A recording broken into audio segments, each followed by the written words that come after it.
Welcome to this edition of World Crisis Radio. This is Webster Tarpley speaking to you from Washington, D.C. Well, I think the big news today is an attempted coup d'etat by the fascist governor of Michigan, the fascist Republican Snyder, the most extreme, the most ideological, the most fascist of all of those reactionary Republican governors. This is Snyder, who goes beyond Mitch Daniel in union busting. He's ahead of Walker in his dictatorial concept of politics. He's more effective than Kasich in union busting. And here's what we now have. As we heard from Reverend Pinckney of BANCO, B-A-N-C-O, the Black Autonomy organization, the Black Autonomy Network of Community Organizations. We know, and we knew from the news reports, last November, the Michigan Emergency Manager Law was overturned by a popular vote in a referendum on a ballot question in the November election. Snyder was told, you cannot appoint these little Hitlers to go into cities like Pontiac and Flint and Ecorse and the Detroit school system and Detroit itself. You cannot appoint little petty dictators who will go in there and run the cities in the interests of the banks and, of course, of their reactionary Republican cronies. You can't do it. So that was unconstitutional, according to the voters of Michigan. And as Reverend Pinckney told us a couple of weeks ago, that didn't stop Snyder. He simply turned around and passed a new emergency manager law with some small technical changes. And now, lo and behold, Snyder does not let any grass grow under his feet. He's now proposing to put the city of Detroit under dictatorship. Emergency dictatorship in Detroit. Fascist coup in the United States, step by step. Let's call it a creeping coup. A creeping fascist coup here in the United States by this Republican governor, Rick Snyder. And the news from the news on the 11th of this month, that is to say, this morning. We're recording here on the afternoon of Friday, the 11th of January, is that Snyder has sent in a team for the financial review of the accounts of the city of Detroit.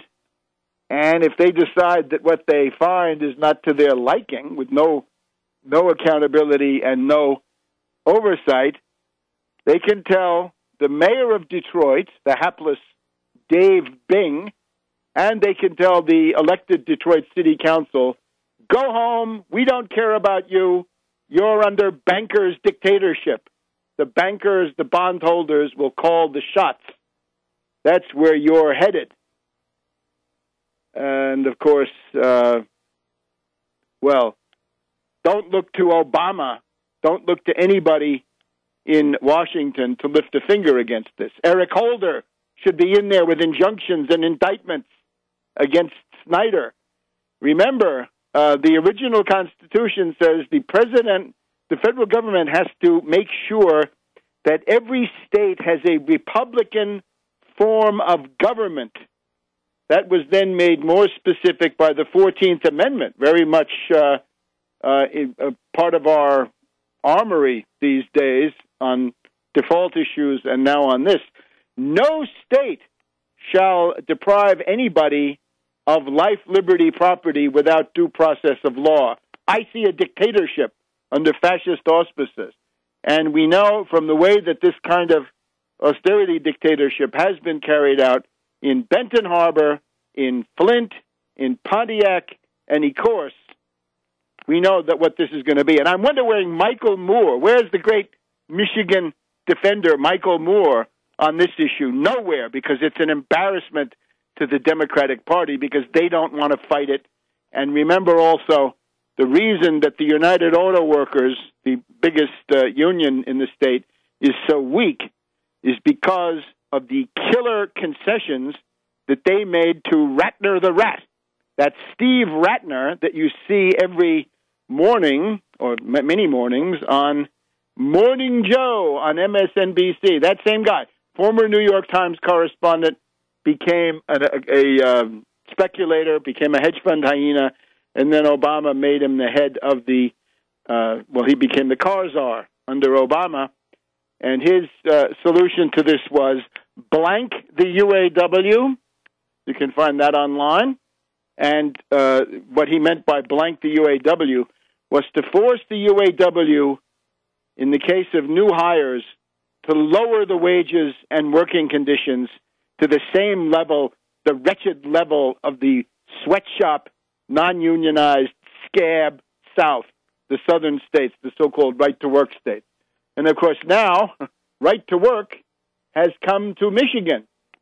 Let's just remember, the criteria for fascism have to be flexible. You can't make it depend only on brown shirts, black shirts, the March on Rome, or the Sturmabteilung.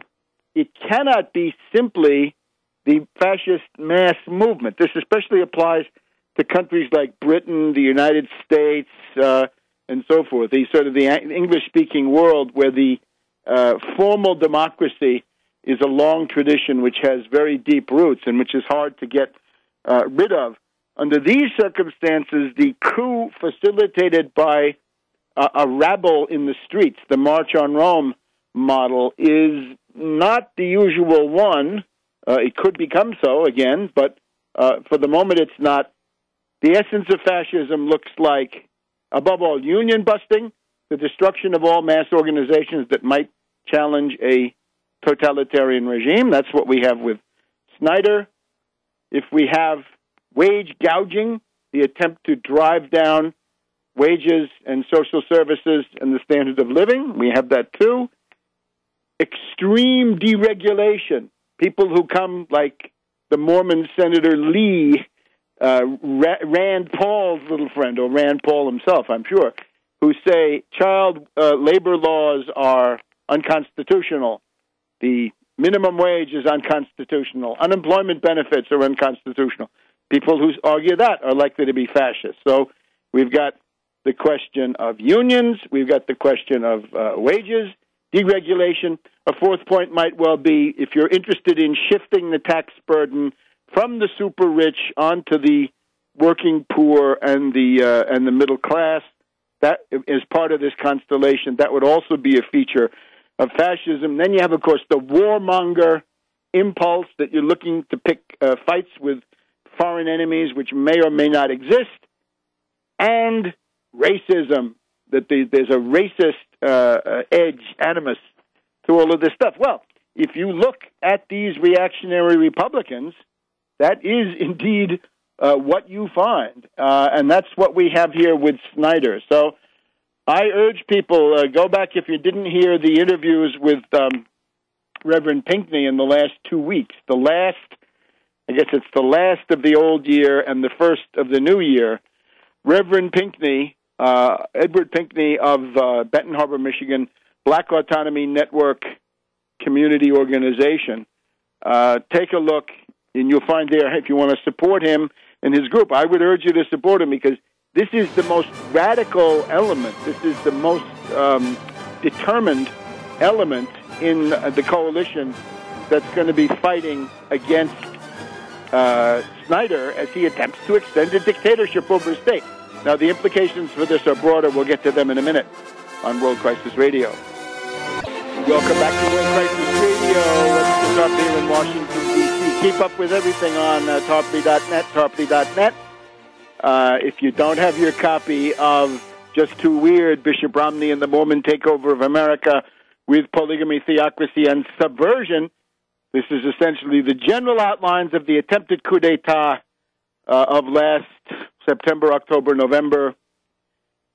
You've got to get it. The permanent austerity dictatorship that did not materialize, but you can see from what we were just talking about, the attempted fascist coup in Detroit, installing a dictator in Detroit. This never happened in the 1930s, but now it's about to happen today or the next couple of days. You can see how grave this situation is. There is a network that wants to do it this way. So that's the Just Too Weird, Bishop Romney, and the Mormon Takeover of America. Get that through Tarpley.net. If you don't have that book, you have a huge hole in your current history, right? The contemporary world, the political conditions around you. You will not be able to understand the politics of the Pentagon in particular if you don't have that, and the attempted action by Petraeus, which went pretty far. We know that Petraeus was certainly a candidate for chairman of the Joint Chiefs of Staff back in the middle of 2011, and how close he came, we don't know. But now we've got big shakeups going on, and you got to read it all in the light of these coup attempts. We're now in a coup dynamic. That's what people have got to understand. So that's Tarpley.net, Tarpley.net.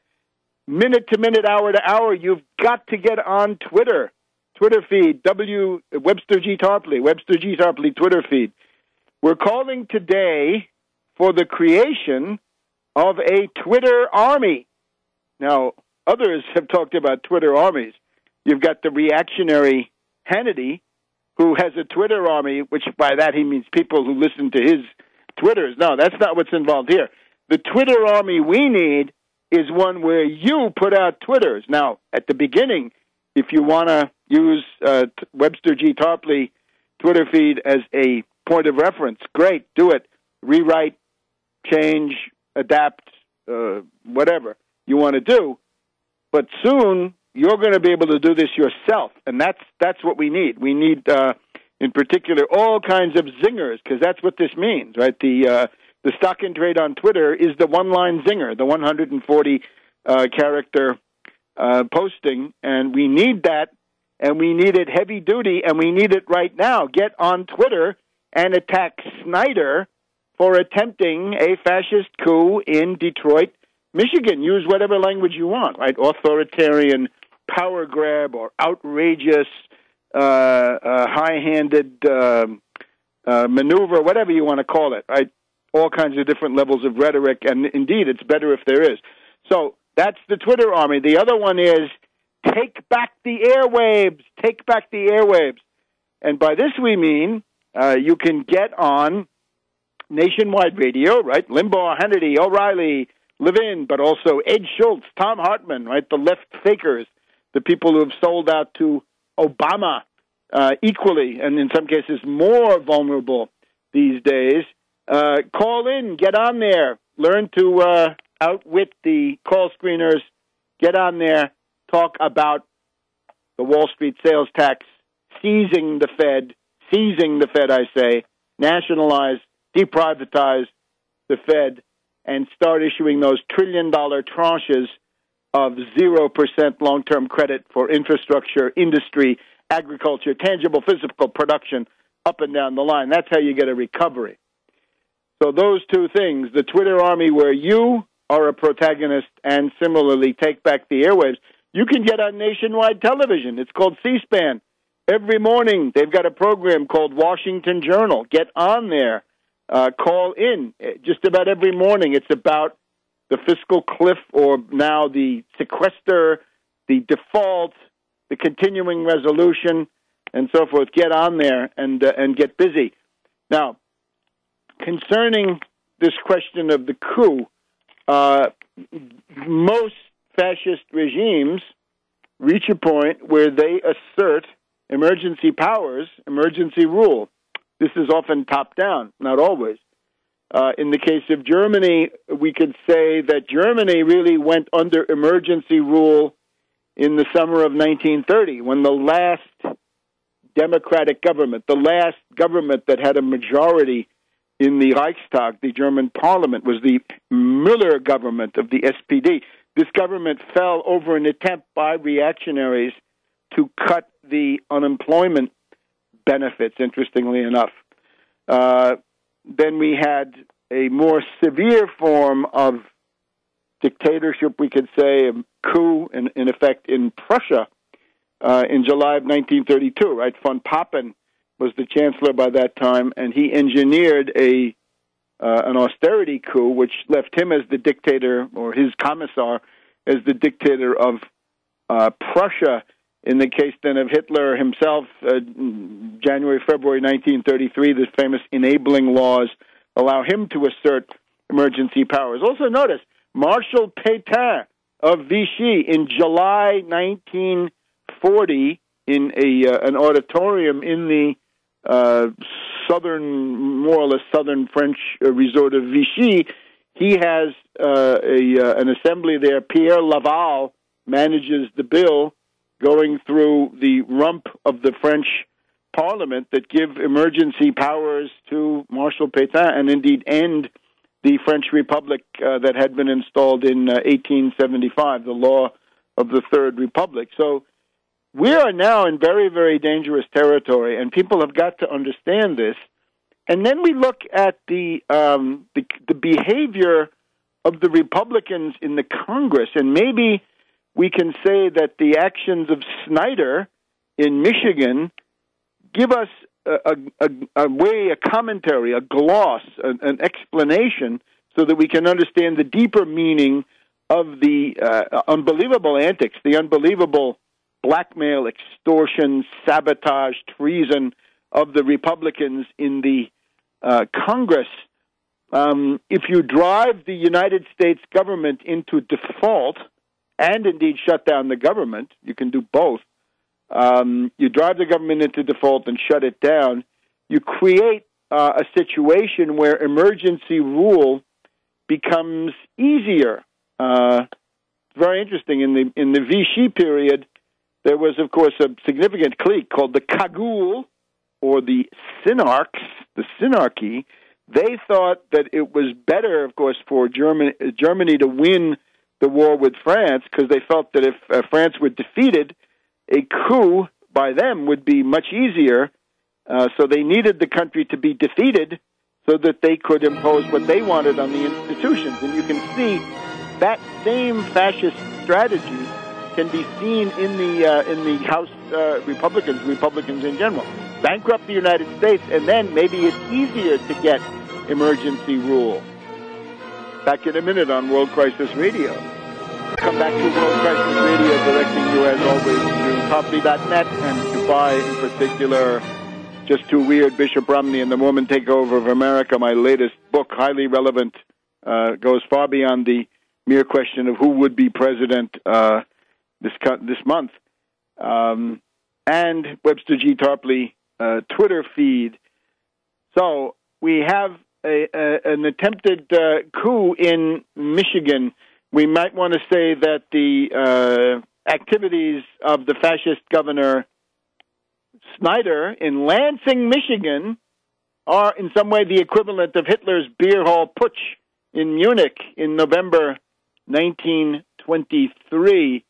Here's the headline in the Huffington Post.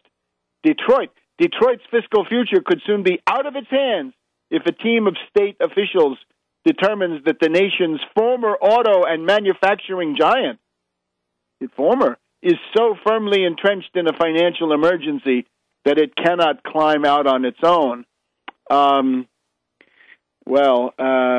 This is all screwed up. And notice that the Huffington Post does not tell you that the voters, the people of Michigan, struck down, rejected, did not want the fascist emergency manager law, but Snyder has come back anyway with a slightly reworded, rephrased version of the same monstrosity. This is absolutely out of this world. And Reverend Pinckney told us that the American Civil Liberties Union was, being at least invited to do something. Hey, ACLU, this is the biggest overreach that we've seen in recent years. This is in some ways worse than the Big Mac in New York City or the Financial Review Board in Washington, D.C., the one that was dominated by Anthony Williams, who then got himself elected. This is now worse because it's not just fiscal future, because as soon as you're talking about money, you're talking about everything on which money is spent. So the timetable ahead of us now, it's expected that the United States will default between the 15th of February and the 1st of March. On the 1st of March, we have the sequester, $100 billion of defense cuts, and to have them in that form is not wise, and $100 billion in other cuts, right, this year, because each one of those is $1 trillion. And then on the 27th of March, the budget, the continuing resolution that functions in lieu of a budget and is a budget, it will also expire. So we're entering into a period, the next 2 months or so will be aggravated crisis. Now, the demagogues of the Republican Party, what they obviously believe is what I said before, that if you can force a default to impose a dictatorship ruled by decree, this gets closer. Maybe they think they can capture the weakling Obama. Maybe they think they can impeach him. Who knows what, right? Maybe there are still more generals in the Pentagon who want to try a putsch that cannot be eliminated as a possibility. Petraeus is still around. He's still at large. Same thing with his camarilla of putschist generals. So that is the Republican strategy. Also remember, their goal, of course, is, as they say, it's to cut federal spending. It's to destroy, decimate the social safety net, roll back the economic rights of the American people, won under the New Deal, the New Frontier, and the Great Society. And they can't do it by normal electoral means with congressional votes or any other way.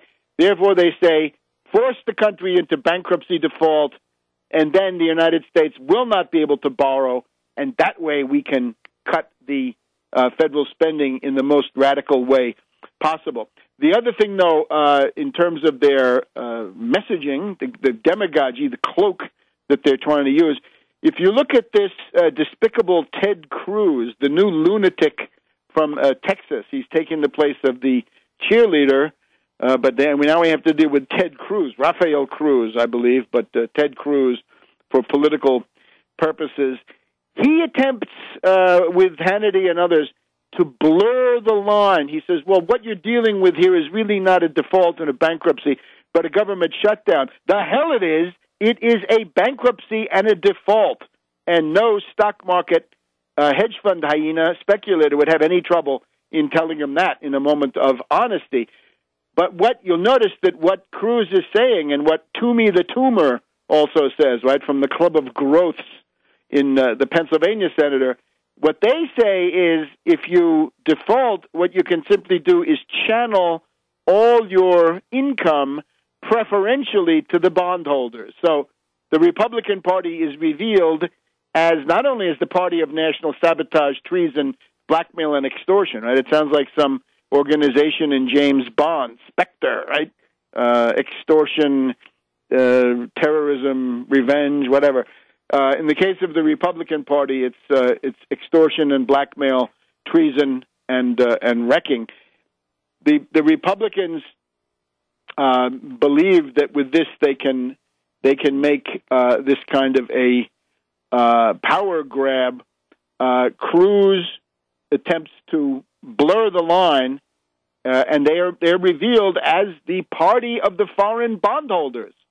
So domestically, treason, blackmail, and extortion, and on the international scale, they're there to make sure that all the foreign bondholders, all the gnomes of Zurich, and the bloodsuckers of Frankfurt, and the young wolves of Shanghai, that they all get their money, huh? That's the Republican Party, not the party of Lincoln.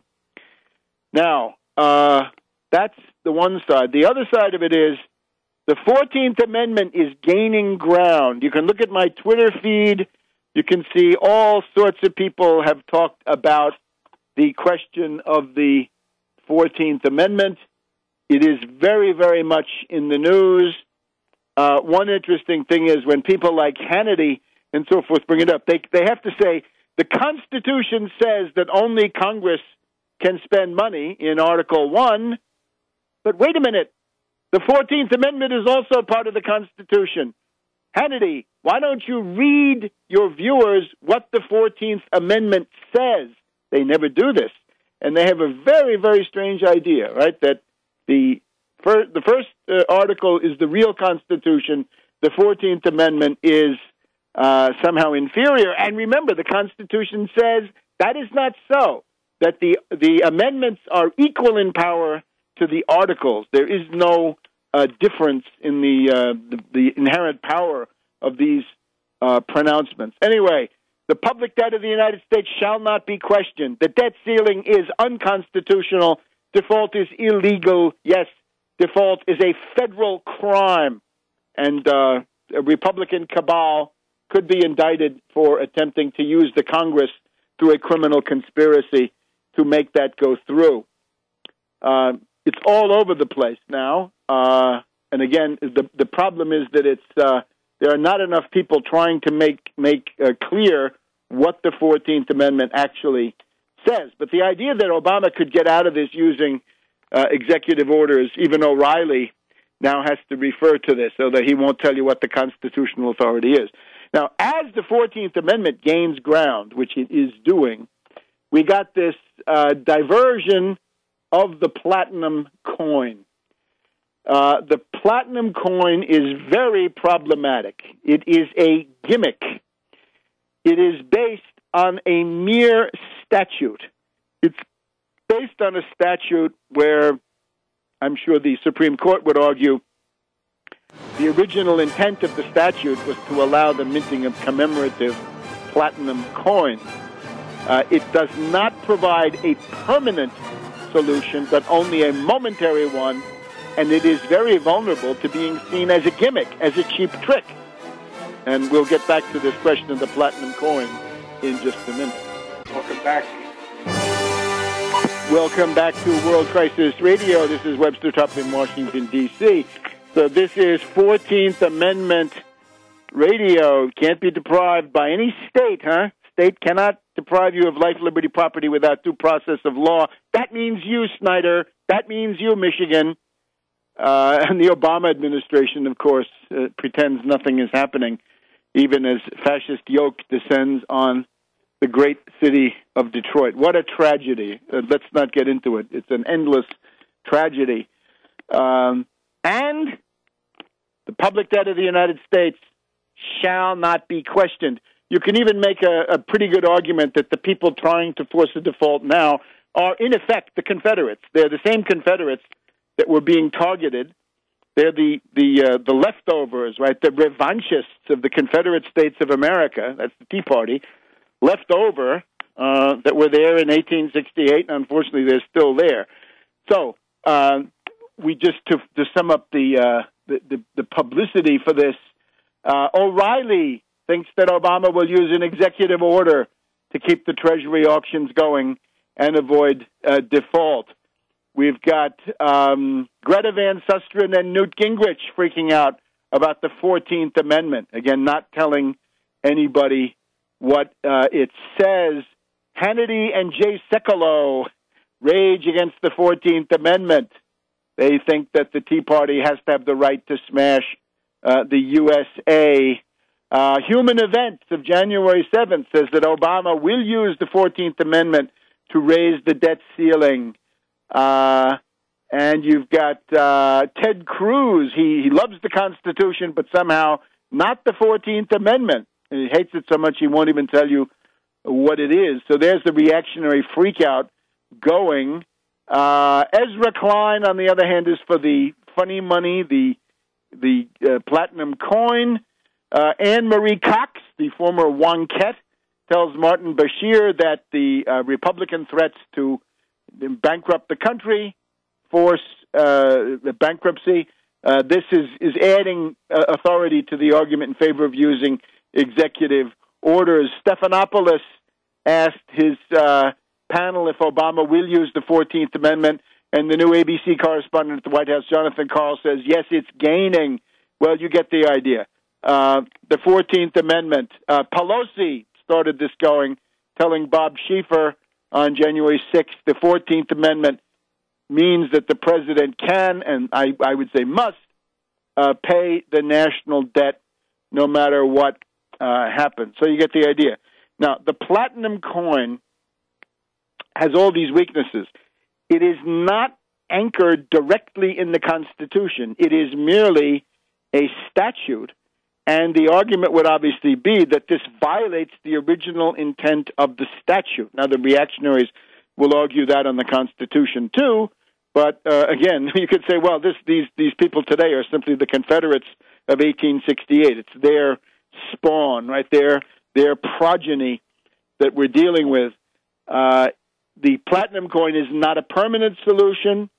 It's not constitutional in the sense it's not based on an explicit constitutional norm to defend the public debt, and it can easily be lowered to the level of a trick or gimmick. Now, let's be clear. Anything is better than default. Anything. Well, anything within reason. Anything we've seen so far is better than default, but keep this, if you want to, keep this in abeyance, keep this in reserve.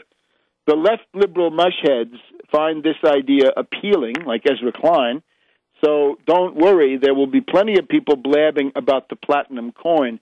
What we need to argue is a permanent solution, which is the moral high ground of the 14th Amendment. You're going to say, we didn't fight the Civil War and have all of those sacrifices to put down those Confederate slave-driving right-wing anarchists that we still have around, apparently.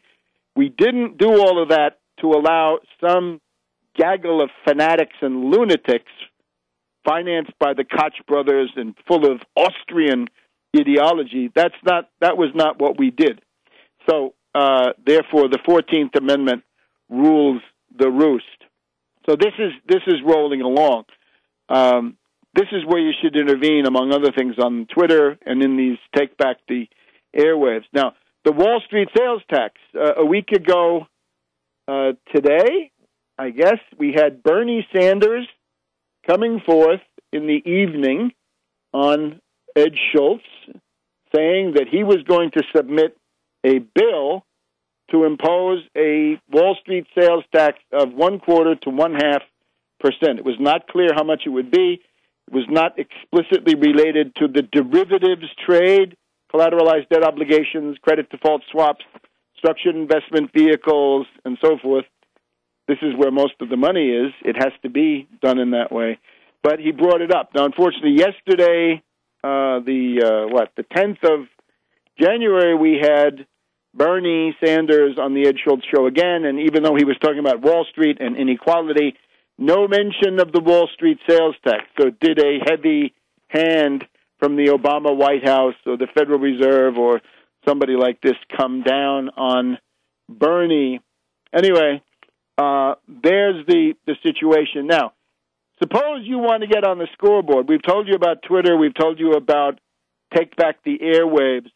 The other thing coming up is the inauguration, and that is now, quite frankly, next weekend, the 18th, 19th, Friday the 18th, Saturday the 19th, Sunday the 20th, and Monday the 21st. This is the combination of the Obama inauguration and the Martin Luther King holiday, 21st. If you're coming to Washington, let us know. Let me know.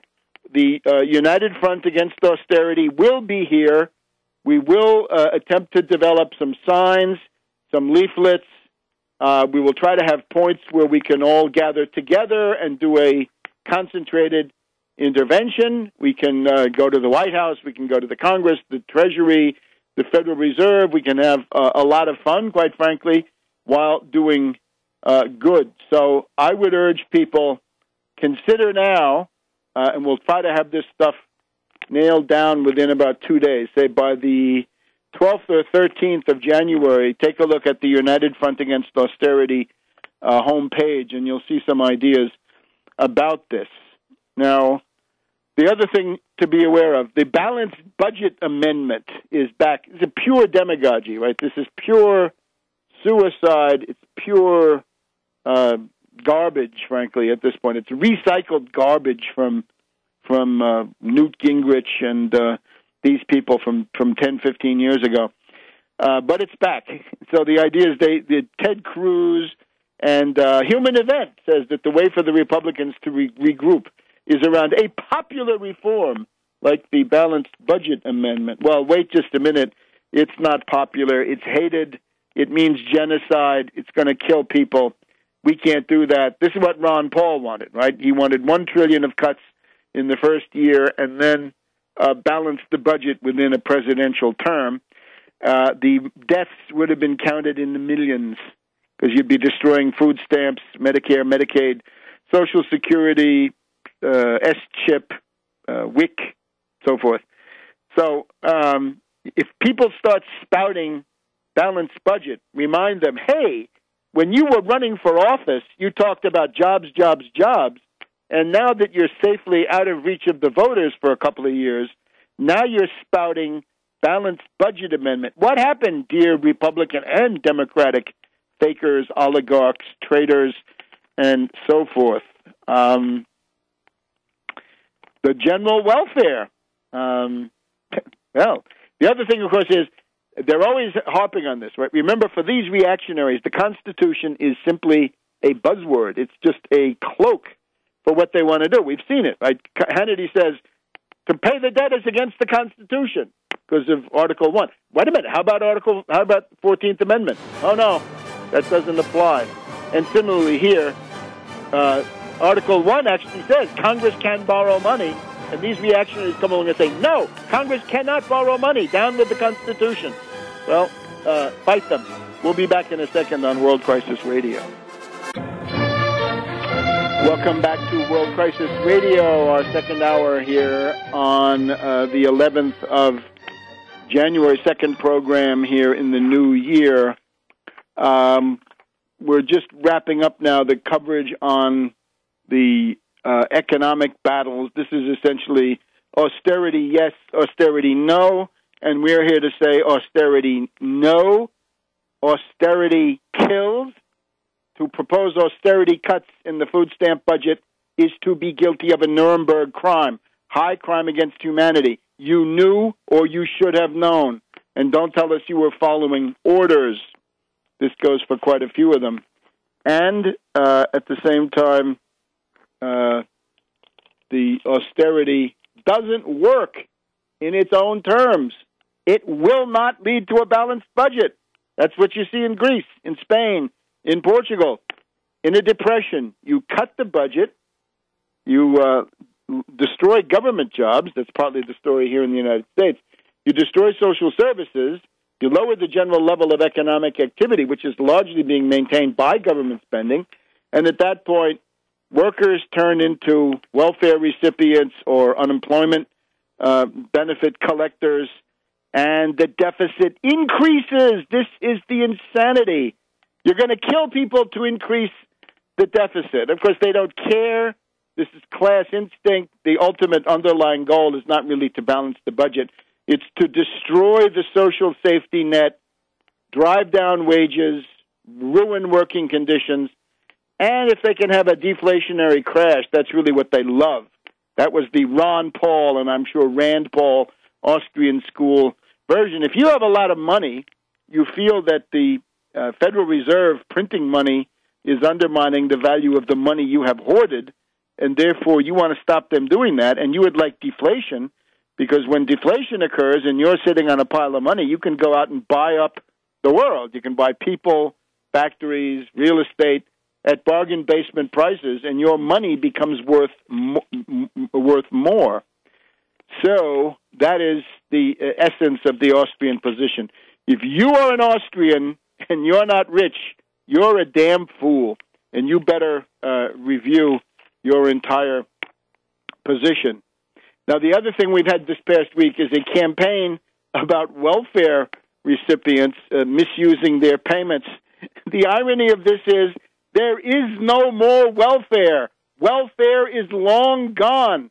Welfare was destroyed by Bill Clinton in 1996 to get himself reelected. It was called the worst thing that Clinton has done.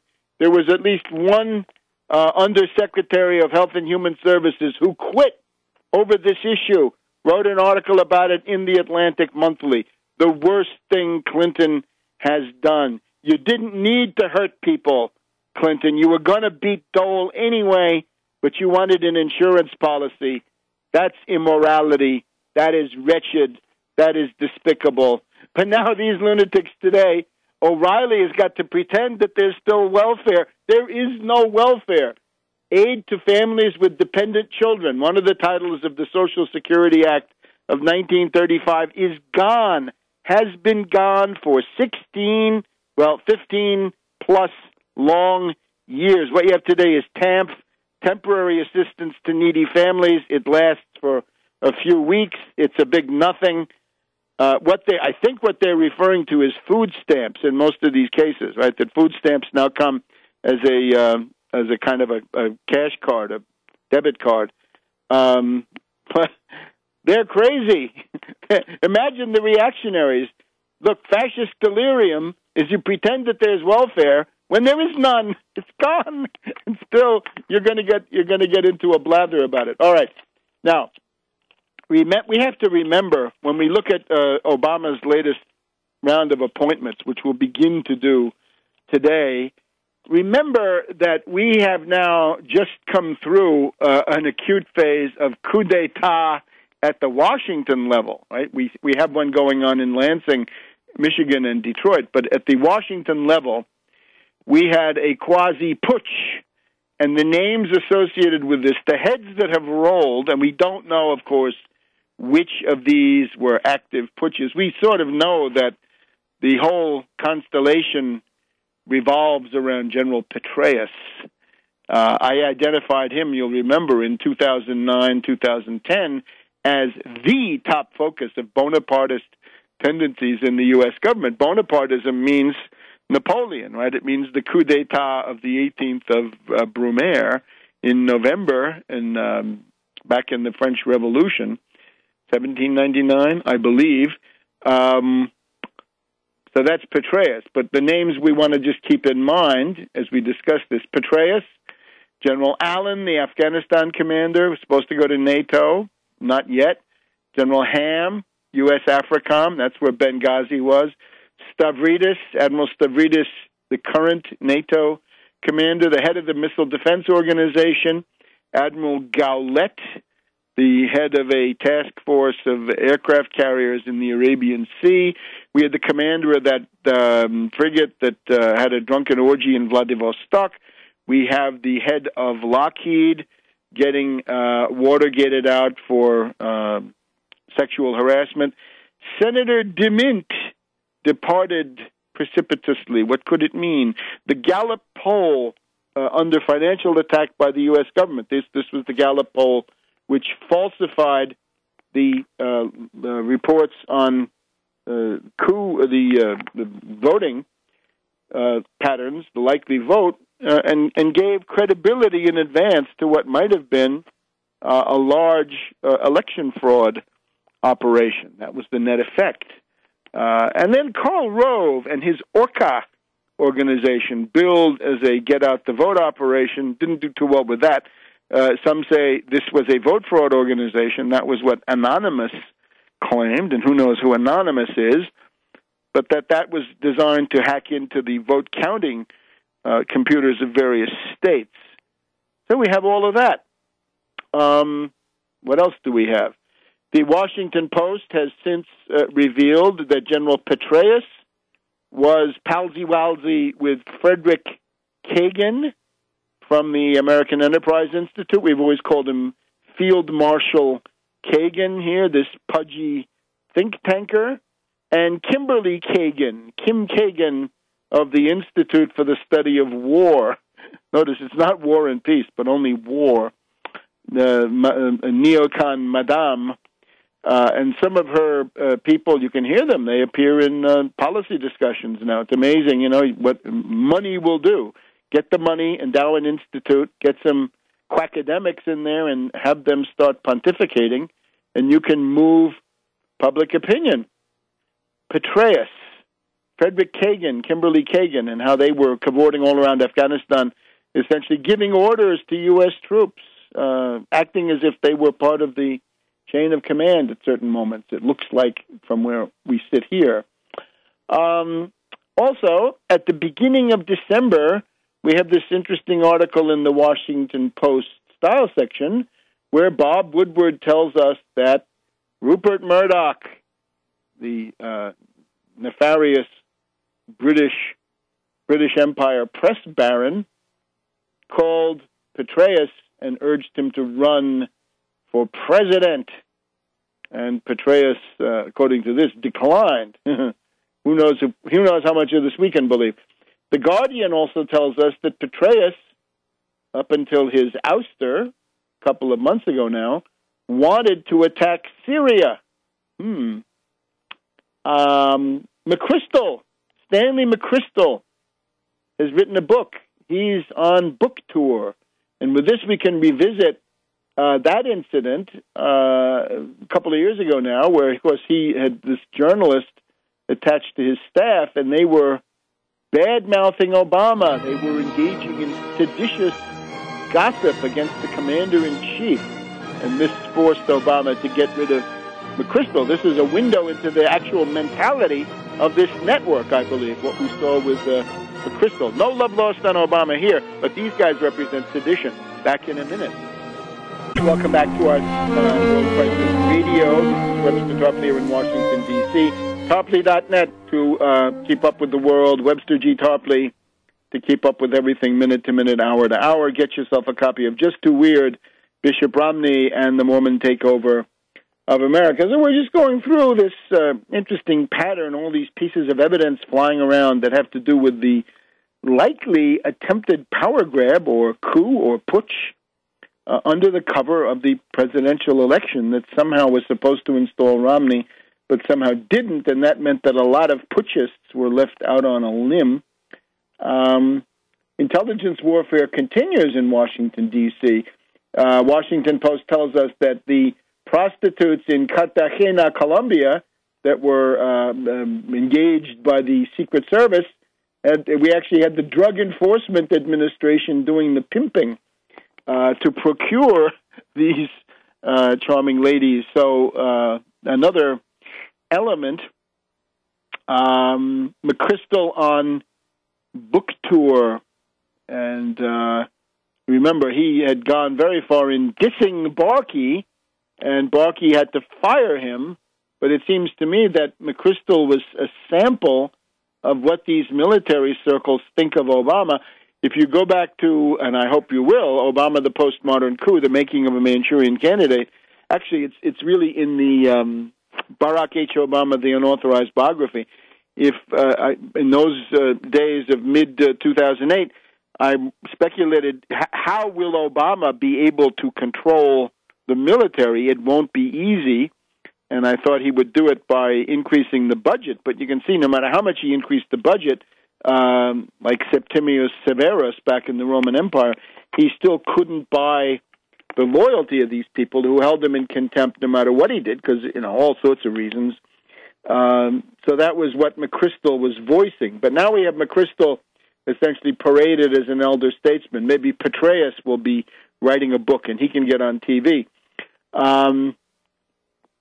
The other one, we have a whole bunch of intrigue. We'll talk about this in coming weeks.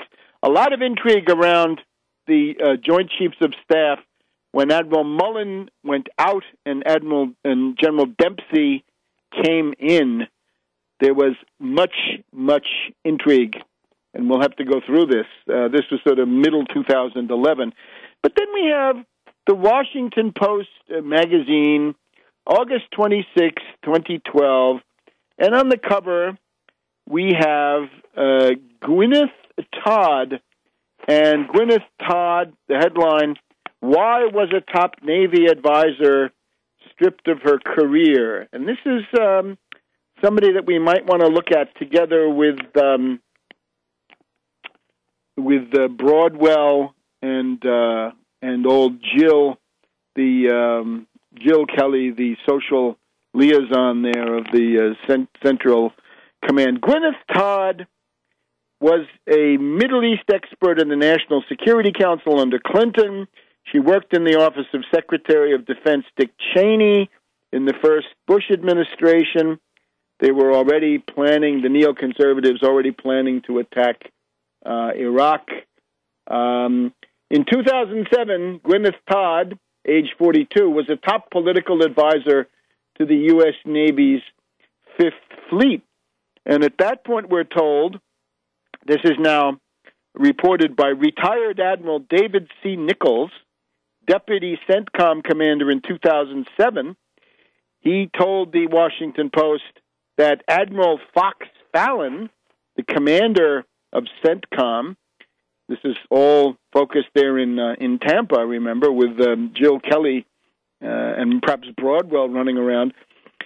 Fallon wanted to do a freedom of navigation exercise in what Iran calls its territorial waters, which we had not done in a long time.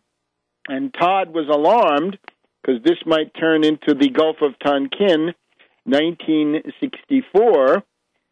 So it's interesting. You get these people like the admirals, the people in CENTCOM would invite in all kinds of civilians to essentially become embedded and groupies. Nichols and Walsh were trying to avoid clashes with Iran, we read here. But Cosgriff, Vice Admiral Kevin J. Cosgriff, at that time commander of the U.S. Navy's Fifth Fleet, under CENTCOM, Cosgriff wanted to mix it up. He wanted to send in 2 aircraft carriers, 1 amphibious helicopter assault ship, 5 supporting warships in May 2007, send that through the Straits of Hormuz. This was exactly at the time that a U.S.-Iranian diplomatic contact was scheduled. He's obviously trying to sabotage that. Gwyneth Todd found out about it. She called a family friend at the State Department Iran desk. That alerted the higher-ups. Cosgriff was told to stand down. Cosgriff was furious about the expletive storm coming down on him from Washington. You get the idea. And then, before too long, old Gwyneth Todd gets a visit from an FBI agent who tries to impersonate a consular official and tries to get her to talk to him, and she flees to Australia. Wow, what a story of intrigue, as the article stresses. It sounds like it's out of some kind of a fictitious account. Anyway, that's all background. In other words, we've got to keep the coup in mind, because the coup is still there. This network has been hit, but certainly it's still there. This is the invisible government we're talking about, the people who do what they want, quite independent of the president, and they can go rogue in a very bloody way anytime they want to. Let's look now. We have Hagel for defense, Kerry for state, Liu for treasury, Brennan for CIA. Let's get Liu out of the way first. The answer is no. We're calling for the Senate to reject Liu. He is a city banker. He comes out of the school of Pandit the Bandit. Above all, during the Clinton years, Liu was instrumental in 2 of the biggest crimes which opened the way, really set the U.S. up for the crisis of 2007-2008. That is to say, the abolition of Glass-Steagall in 1999, and that includes the end of the prohibition of interstate banking, but above all, the idea that a bank can also be a investment house and an insurance company. This was the demand of Sandy Weil. He wanted to merge Travelers with Citibank. He got his way. That's Liu's pedigree right there. So he abolished Glass-Steagall in 1999. He got paid off by going to Citibank. And he's the guy who deregulated derivatives, opened the door to derivatives in 2000. So Liu should not ever be Secretary of the Treasury. Down with Liu. And we'll be back in a minute. Come back to World Crisis Radio, Webster Tarpley in Washington, D.C., Tarpley.net, and Webster G. Tarpley Twitter feed to keep up with the world. and Just Too Weird, Bishop Romney and the Mormon Takeover of America, the in-depth program for the current phase. And we were just talking about the various putschists or putsch plans or rumors of putsch and coup, the reality of one out there in Lansing and in Detroit. So we've just said Jack Lew must not be Secretary of Treasury, a city banker who wiped out the Glass-Steagall Law in 1999 and gave free rein to derivatives. It was Lew that was the final destroyer of the Commodity Exchange Act of 1936, which had protected the United States from toxic derivatives, and he opened the door wide. John Forbes Kerry for Secretary of State, no on general principles. Boston Brahmin oligarch, married into a Salazar family, colonial Portuguese family, and just not good. So we're not in favor of Kerry. We could go on for quite a while about that. Brennan, no. This is now Mr. Terror Tuesdays. The cover line in the press here is that he wants to de-emphasize the role of the CIA as a killing machine. He wants to have less in the way of drones and more in the way of trench coats and spies and so forth. I think this is completely fantastic. He's interested in drones, right? Remember the differences between these two factions, to the extent that there are any, is that the neocons want direct U.S. bombing, direct U.S. invasion with the Israelis involved, and they want conventional war. They want to keep 50 to 100,000 troops in Afghanistan. They wanted to keep something like that in Iraq. They never let go. This other group is more sophisticated, maybe more dangerous. They want economic sanctions, color revolutions. They want drones. They want assassinations. They want subversion. They're interested in cyber warfare. They're interested in playing one country against another. Don't you attack Libya, play France against Libya. Don't you attack Syria, play Turkey against Syria. That is the Kerry-Brennan approach. And then, so we're against those. We're against all of those. Kerry, no. Lew, no. Brennan, no. Now, with Hagel, we're neutral. Hagel, we can't forget that his career started because his family bought a share of the Sequoia voting machines in Nebraska. This is no paragon of anything. And remember, his objection to economic sanctions and economic warfare is he said he didn't want unilateral U.S. sanctions because those give other countries a competitive advantage. He wanted binding international sanctions, Security Council sanctions, where you can force everybody to go along. He has said some things against the Israelis. Fine. I can remember James Baker III saying he gave out his phone number, and he said, if the Israelis want to call me, they should call me. There were clashes of Mad Dog Bush the Elder with the Israelis, of James Baker III with the Israelis, and repeatedly. It goes back to Gerald Ford. At that time, General George Brown said the Israelis are a burden. Simply sniping at the Israelis doesn't mean anything because this is the stock in trade of the realist or Brzezinski, soft power, Joseph Nye, trilateral faction. On the other hand, it might be worth something at some point. So neutral on Hegel. Let Hegel fight the neocons. And as we've often said, when evil fights evil, possibly good can benefit. So that's the line. Now, the thing is, you got to interpret all of that. They say, why didn't Obama choose Michelle Flournoy in the Pentagon to become the head of it, right? They wanted more women and so forth. Well, you got to figure out where did these people stand in that putsch effort, right? You got to basically try to label the players, and this is going to take a while. I noticed that Hilda Solis is quitting as Secretary of Labor. What a pathetic tenure she has had. Refused to lift a finger to do anything. It doesn't look like she lifted a finger to defend the unions in Wisconsin, in Indiana, in Ohio, in Michigan. and in other states. I remember when the AFL-CIO organized a march on Washington one summer. The Obama administration sent nobody. The one person they might have sent would have been the Secretary of Labor. But no. So there we go. The whole question of diversity is posed wrongly. What we need is ideological diversity. Right? The problem with the Obama cabinet is plutocrats, Malthusians, speculators, Wall Street puppets. Most of them think the same. Neoliberals, monetarists, neoliberals. We need American system economists. We would need even a populist would be good, right? If that's the best you can do. So when we have Pelosi and others saying, "Look, we have all these women," or "Look at all the minority groups we have," that's fine. But now don't vote to strip us of our economic rights, please. Whoever you are, right? Whatever your gender or other orientation.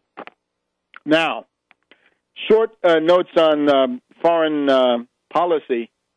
The imperialists are now in a manic mood because they think they're about to get rid of Assad, and they think they're about to get rid of Chavez of Venezuela. I can only hope that they don't get rid of either of them. Assad has every reason to stay on. We congratulate Assad for his self-assured and defiant speech of last Sunday. That is the only possible thing the head of a sovereign state could say. We wish Commander Chavez the best of health, and if this is not granted to us, then Madura, I believe, is the foreign minister secretary, the possible replacement for Chavez, and the important thing there would be to continue a policy of national independence. Today in Washington, we have Karzai. I'm going to start calling him Najib Karzai, going back to Najibullah in 1988, 89, 90, right? His regime lasted for 3 years after the Soviets left, after which he had a very unfortunate end. Is the same thing waiting for Karzai. The word now is that the U.S. may pull everybody out. In other words, we may have in Afghanistan the same thing that we've had in Iraq, and I suppose that is probably the most rational solution. But again, this feeds back into these warmongers that we've talked about. The neocons and their military coterie are extremely anxious not to see Afghanistan completely liquidated. Remember, the goal of all that was supposed to be to start a civil war in Pakistan and break up Pakistan, and they haven't been able to do that yet. So they want to be able to keep some kind of a capability to attack Pakistan through Afghanistan, to export the civil war of Afghanistan. That was the West Point speech of December 2009, and now, of course, it's 3 years later plus, and that didn't work. The neocons don't like the idea of being without a war, and naturally they wish to vindicate the honor of their lunatic faction. Then we've got the British wanting to renegotiate their role in the European Union. And all I can say is de Gaulle was right. The British would never, under the current British oligarchy, unless you could sweep away the Foreign Office, the city, the court, and a whole bunch of other institutions, they'll never be a part of Europe. They'll only be a Trojan horse for the Anglo-American banking power. Back in a minute on World Crisis Radio. Welcome back to World Crisis Radio. Our final segment, we want to just take a quick look at the gun debate in the context of wedge issues. Now, remember, from 1932 to 1968, the U.S. was governed by a New Deal coalition of the cities, labor, the South, farmers in many cases, soldiers. We can make a strong case that the New Deal coalition, the national coalition from 32 to 68, is the natural form of a majority coalition for the modern United States with certain changes, add Hispanics and so forth, but the general idea remains the same. From 1968 to 2008, the Southern strategy was the one used by the reactionary Republicans, but inherently the Southern strategy is unstable and has to be shored up by attempts to fragment the residual New Deal coalition in many states, in particular in California, New York, and elsewhere. And some places this never really succeeded completely. So we have the wedge issue. The wedge issue used to divide. These are issues quite often where both sides are plausible, both sides of the issue have a certain logic, and above all, they have some public support, and you can use this to chip away at the New Deal coalition. The term, I think, comes originally from Lee Atwater. He was working in South Carolina for Strom Thurmond after Strom Thurmond became a Republican, and therefore he had to fight the Democrats, and the only way to do that was to use wedge issues. Now let's look at some wedge issues. The original wedge issues back in the 70s to 80s, I would say, were guns, that is gun control, God, school prayer in particular, gays, that would be gay marriage. We saw Karl Rove use that in 2004. Abortion, of course, race, tremendously important, busing, things like this. Even the Koch brothers in North Carolina, I believe, are still fighting along about that one. As time goes on, busing, at least as a nationwide focus, recedes. Gay marriage is no longer has the mass traction that it had even in 2004. School prayer, you don't hear too much about that. I would say the main wedge issues of our time now are guns, anti-foreigner, xenophobia, abortion, contraception, put those together with the reactionary Republicans, the transvaginal lobby in Virginia and other states. And let's add global warming. Global warming is a wedge issue, this time deployed by leftists. It was used by Al Gore to break the anti-Bush momentum in early 2007. After the Democrats had seized control of both houses of Congress, Al Gore came forward with his inconvenient truth. The desire there is to break the thrust towards impeachment of Bush and ending the wars, to weaken that. So that's what he did. This time around, of course, we mentioned Naomi Klein, Bill Moyers, and others early this year saying now is the golden opportunity for carbon taxes and things like this. Now, both sides are sometimes plausible. Some of them, they're completely indefensible, but they still have support. I guess the thing to say is both sides have some kind of popular support. Now, when it comes to guns, I would refer you back to those interesting sociological studies of the black ghetto, of the inner city ghetto in the 80s, where we find sociologists writing about how the real powerlessness, the exclusion, the misery, frankly, of ghetto populations, people attempt to compensate by guns, right? Saturday night specials, whatever it is.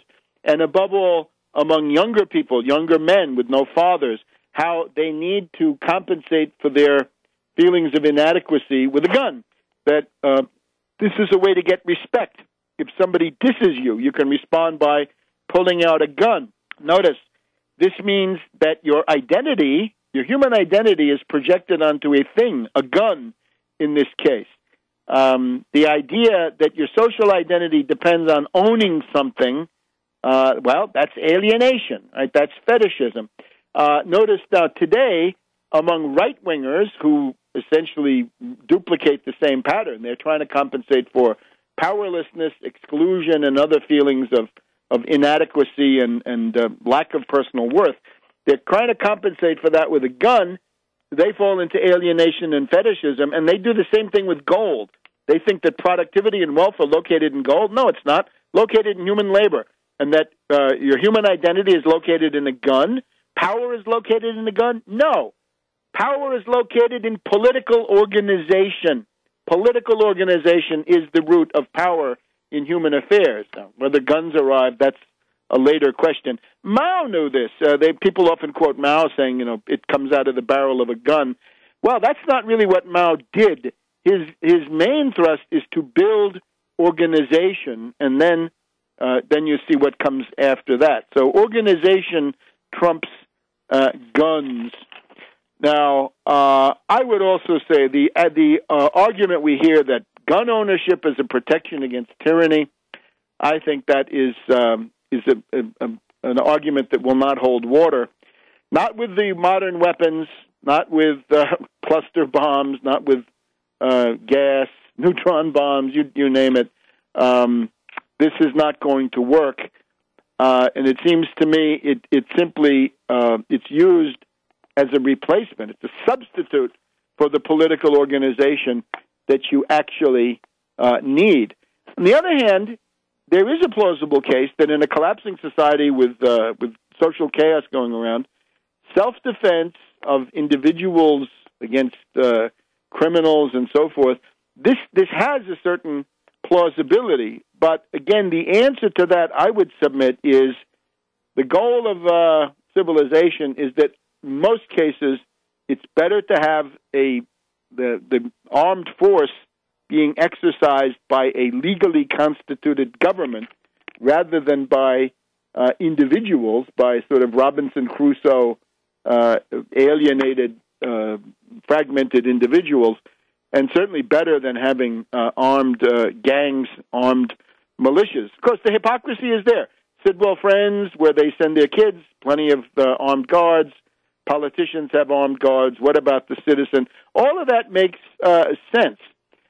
We should also point out in passing that since we had the southern and rural domination of 1968 to 2008, southern and rural ideas about guns, ideology of gun ownership, fetishism, certainly, all of these also come to the fore. Perhaps as the southern strategy declines, this ideology would also decline. So what do you do? And here's my answer. What's the policy? You do not take sides on a wedge issue. You attack the wedge issue as such. If you don't do that, you're accepting the enemy imposing his will on you. The main issue right now is genocidal austerity, yes or no. We're told that 11,000 people get killed in the United States every year through gun violence. Well, if you start cutting food stamps, if you do what Ron Paul wanted to do and cut 63% out of the food stamp budget, it's about $80 billion, 50 million people live on it. Well, you start cutting that, it's not 11,000, it's 100,000, 500,000, or a million dead. In other words, the economic issues kill orders of magnitude more than the gun violence. And if you're concerned about state-sponsored genocide, well, you see that in Michigan. And are the gun people there opposing Snyder? Is the Michigan militia telling Snyder to back off? I don't see it. I see the opposite. I see that the people who are most interested in guns are the ones who are most open to union-busting, wage-gouging, genocidal austerity arguments. So again, what do we want to do? Let's take the model of Lincoln. Let's get it right with Lincoln. Lincoln was confronted by these Mormons, right? We talked about it. Lincoln facing Brigham Young, who wanted to secede. He wanted to open a new front in the Civil War. And what Abe Lincoln said to Brigham Young is, I'm going to leave you alone. If you have a stump in a field which is too hard to chop up, it's too heavy to move and too wet to burn, you plow around it. Leave it alone.